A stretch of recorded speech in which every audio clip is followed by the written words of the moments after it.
Anne Le Herff, bonjour. Bonjour. Vous publiez un livre qui est le premier livre à venir. C'est une somme d'une collection à venir qui va nous raconter l'histoire des mondes antiques, des mondes qui ont disparu. Alors, c'est une collection qui va nous permettre de redécouvrir la Rome antique, la Grèce antique, la Mésopotamie, etc., mais aussi la Chine, les civilisations amérindiennes. Et vous ouvrez évidemment cette grande collection qui va compter 16 ou 19 Quat- volumes, je ne sais plus, 14, je crois. hein, 14. et qui est dirigé par Joël Cornette, le grand historien. Et vous, votre spécialité, c'est la préhistoire. Et alors, vous signez le premier volume, c'était une gageure, parce que le titre de votre ouvrage, c'est De Néandertal à Vercingétorix, c'est-à-dire Néandertal, c'est juste avant ce que nous sommes, nous, aujourd'hui. Nous sommes ce qu'on appelle l'Homo sapiens, quoi. Bon, voilà.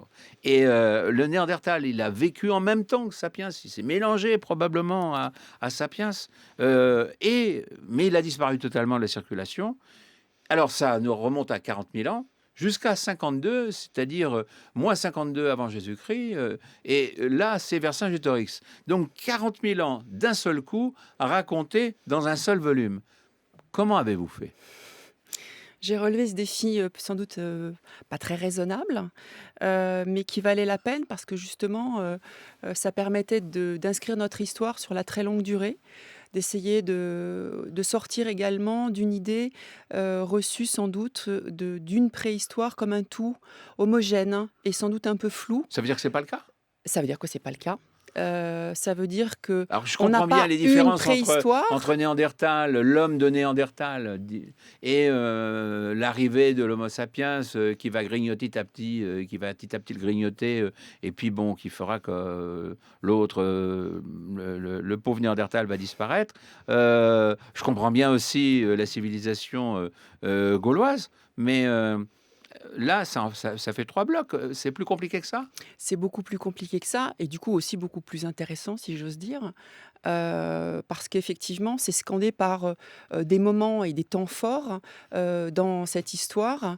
Alors il y a un temps important, qui intervient dans cette histoire de la très longue durée, qui est l'invention de l'Europe agricole, où l'homme a inventé l'agriculture, s'est, on va dire, stabilisé dans des territoires, s'est mis à cultiver, à inventer l'agriculture, à développer des villages, des nécropoles, introduire la céramique, hein, et donc à rentrer dans un autre mode de fonctionnement, un autre rapport au temps, un autre rapport à l'espace également, et donc à inventer un monde dont Parce que on a jusqu'à ce hérité. moment-là, il bougeait et Il il était bougeait, nomade. il était nomade, semi-nomade, c'est-à-dire que on est sur des temporalités de déplacement qui sont, plus ou moins longues, avec déjà des territoires, mais qui sont plus des territoires de chasse que des territoires stables où l'homme s'établit, au fil des générations. Donc on est dans une autre dimension, on est aussi dans un autre espace, et un autre monde tout simplement en termes d'environnement. Ça comprend également les périodes glaciaires, hein, alors qu'à partir du néolithique, on est dans des temps, avec des réchauffements climatiques qui permettent aussi plus facilement de faire pousser des plantes et d'avoir des animaux qui nous ressemblent plus et qui sont moins, des animaux un peu, sauvages et agressifs comme on peut en trouver, à certaines époques du Oui, parce que paléolithique. Néandertal, lui, a eu à faire face à une période particulièrement froide. Oui, Et puis, les températures se sont réchauffées voilà, et les glaces ont fondu, hein, elles recouvraient toute l'Europe, pratiquement. absolument. Et puis, d'une façon assez épaisse, hein. Et d'ailleurs, ça a fait en sorte que pratiquement le niveau des mers a augmenté d'environ une trentaine de mètres. Bon. Donc, on imagine la quantité de glace qu'il pouvait y avoir sur notre continent à l'époque. Néandertal était là, et puis arrive donc Sapiens. Mais enfin, Néandertal avait déjà découvert un grand nombre de choses. Il avait ouvert un peu la voie on pourrait dire, aux inventions et à la technologie, d'une certaine Oui, façon, il y a aux déjà techniques. effectivement, c'est pour ça qu'il a sa place aussi, dans cet ouvrage. l'ouvrage, et c'est pour ça que le début d'ouvrage est là, tout n'arrive pas avec Sapiens, hein. C'est une très longue histoire, inscrite sur la très longue durée, même si on a le sentiment quand même qu'on a une forme d'accélération entre guillemets avec Sapiens et avec les époques plus récentes où on a plus de documentation archéologique et on a l'impression aussi d'une accélération d'un certain nombre de phénomènes. Qu'est-ce qu'on doit à Sapiens? Enfin, ce qu'on appelle, enfin, ce que nous sommes, nous, aujourd'hui, à l'homme moderne, quoi. On On lui doit tout? on lui Ce que nous doit, sommes? oui, on lui doit ce que nous sommes. On lui doit vraiment ce que nous sommes. C'est-à-dire? Biologiquement, c'est nous. Et puis c'est lui qui, par étapes, justement, nous Si amène. je voyais un individu de cette Ah ben, époque-là, et il me ressemblerait, ou absolument, il vous ressemblerait? absolument. Avec des petites différences, Parce mais que Néandertal était un peu différent, il Néandertal avait était un un peu crâne différent, absolument. qui était en Mais forme Sapiens, non. différente, il y avait une espèce de chignon comme ça, enfin bon, dans le crâne, enfin, Sapiens, c'est vraiment nous. c'est vraiment nous. Voilà. Donc après, on a inventé d'autres choses. C'est-à-dire qu'on ne peut pas se résumer simplement à un être biologique. Nous sommes aussi des êtres sociaux, des êtres économiques. Et donc, il y a toute cette histoire passionnante qui arrive avec Sapiens. Et là, nous sommes les héritiers directs et pas simplement sur le plan biologique. Et d'un point de vue chronologique, si j'essaye de faire avec vous sommairement, et je ne sais pas si c'est véritablement possible, mais l'homme de Néandertal, c'est de quelle période à quelle période?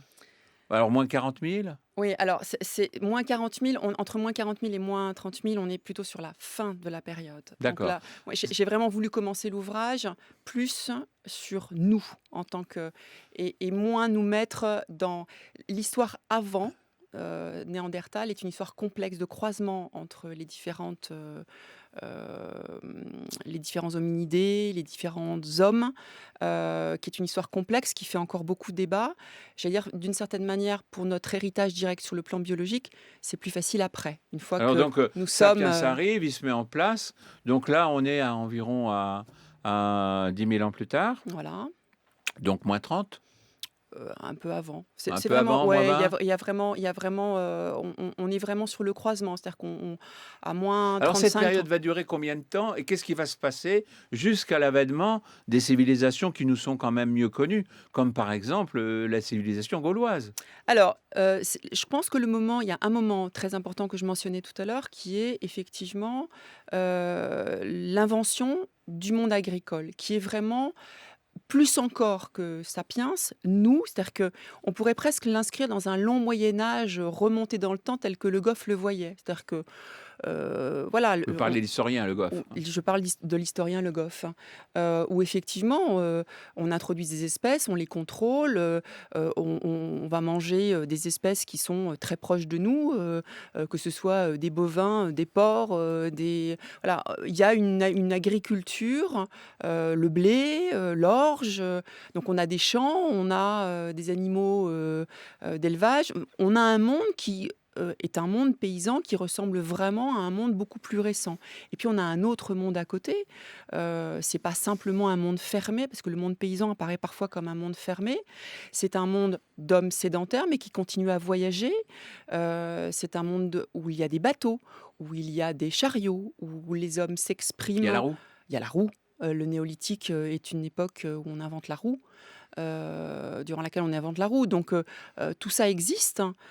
Et l'archéologie, justement, donne à voir ces inventions, ces vestiges, hein, et nous renvoie à une réalité troublante, hein, surtout quand on peut arriver à l'apercevoir véritablement. C'est-à-dire que ce qui est un petit peu frustrant, entre guillemets, pour l'archéologue de ces époques-là, c'est qu'on a effectivement des traces matérielles, on n'a aucun écrit, et que souvent ces traces matérielles sont dans des matériaux qui se sont mal conservés. Je pense à la roue. On a du mal à imaginer. On a retrouvé des roues. Oui, absolument. C'est ça. C'est pour ça que j'y viens. C'est parce que on a un endroit exceptionnel pour la conservation des matériaux. Les matériaux de ces époques-là sont des matériaux périssables en très grande majorité. Donc ça c'est très mal conservé, sauf dans quelques endroits miraculeux. Et c'est pour ça qu'il y a un chapitre, par exemple, sur les Alpes, où dans les milieux humides, les matériaux périssables se sont conservés. Et donc on a une espèce de On pourrait penser le photographie. contraire. On pourrait penser le contraire. Non, Parce qu'en fait, pour qu'un matériau se conserve, il faut une hygrométrie constante. Alors quand on est sous l'eau, elle est constante. Peu de variation de température et donc après une dégradation un peu partielle, ça se stabilise et ça peut rester comme ça pendant extrêmement longtemps. Ce qui fait que, les palafites, les habitats lacustres des Alpes se sont conservés et on a comme ça, les pieux des maisons, les planchers, on a des bols en Vous avez bois, retrouvé on a l'entreprise Michelin de l'époque, c'est à peu quoi. près ça. C'est à peu près ça, presque. Donc, il y a un instantané photographique qui est assez exceptionnel. On a des tissus, donc on a des vêtements, on a les bobines de fil, on a les graines des demi-pommes qui ont été mangées à ces époques-là. Donc ça donne à voir quelque chose que l'on ne soupçonne pas et qui est tout à fait Et étonnant. j'imagine en plus que dans ce secteur, tout n'a pas été découvert. Enfin, ce que je peux Non. penser, c'est que quelque part, là où nous posons nos pieds aujourd'hui en Europe, il y a peut-être encore quelque chose, sûrement. Alors, il y a tous les jours des découvertes archéologiques en Europe. Les archéologues fouillent tous les jours. Donc, les découvertes se font au quotidien en archéologie. C'est pour ça aussi, et ces dernières années, ces époques-là, en particulier anciennes, qui étaient mal connues, ont été particulièrement observées, regardées, étudiées. Et c'est pour ça aujourd'hui qu'on peut avoir des éclairages nouveaux sur ces époques qu'on n'avait pas il y a un demi-siècle, hein. Parce qu'effectivement, l'archéologie n'avait pas encore permis d'avoir tous ces éclairages et les moyens de datation n'étaient pas ceux d'aujourd'hui. Un mot parce qu'on les aime bien, les Gaulois. Comment s'installent-ils? Comment vont-ils petit à petit former une civilisation, en tout cas une culture? Alors, les Gaulois, Civilisation ou culture? société. Société. Société. Civilisation est un terme très connoté, particulier, délicat à utiliser pour ces époques-là, et ces sociétés-là. C'est un mot inventé au 19e siècle qu'on a du mal à utiliser aujourd'hui, en tout cas, au sein de ces archéologues. C'est un long processus, finalement, ces sociétés celtiques et on ne les voit plus comme des hordes de gens arrivés de l'Europe de l'Est, mais on est sur des phénomènes beaucoup plus lents, et qui s'ancrent eux aussi sur des passés très anciens, loin de l'image qu'on en avait là aussi il y a quelques années, et très loin de l'image qu'on en a eue pendant des années dans les livres des écoliers de Gaulois, bagarreurs, habitant dans des huttes. On est très très très loin de cette image-là et la réalité est beaucoup plus plaisante. On pourra le découvrir dans votre volume. Alors bon, cet homme, ces femmes que vous nous racontez, heu, il faut y penser. Il faut avoir un je me souviens d'un poète, qui nous a quittés, qui était à la Carrière et qui avait toujours une pensée pour l'homme de Néandertal. Il faut toujours avoir une pensée pour, ces populations qui nous ont précédés. Je pense qu'il faut avoir une pensée et il faut avoir, j'allais dire, un respect et une forme de modestie, parce qu'on leur doit beaucoup. Et donc on est dans le devoir de connaissance vis-à-vis d'eux et de transmission aux générations futures de ce passé important, oui, pour mieux nous comprendre aujourd'hui. Anne Le Herff, merci. Bon, voilà, alors votre premier livre d'ailleurs, je crois, enfin premier livre très, très grand public de Néandertal à Vercingétorix, 40 000 à -52 avant notre ère, préhistoire au pluriel d'Europe, donc dans cette collection nouvelle, Mondes anciens, publiée aux éditions Belin. Donc il y aura 15 volumes, tout à l'heure j'ai dit 16 ou 17, je crois qu'il y en aura 16 au final. Mais donc les prochains volumes à venir, évidemment, j'ai oublié tout à l'heure aussi en présentation l'Égypte, la Mésopotamie, ça je l'avais dit, la Grèce, Rome, évidemment, mais aussi Byzance, le Proche-Orient romain, les terres d'islam, l'Occident médiéval, les Afriques, etc., etc.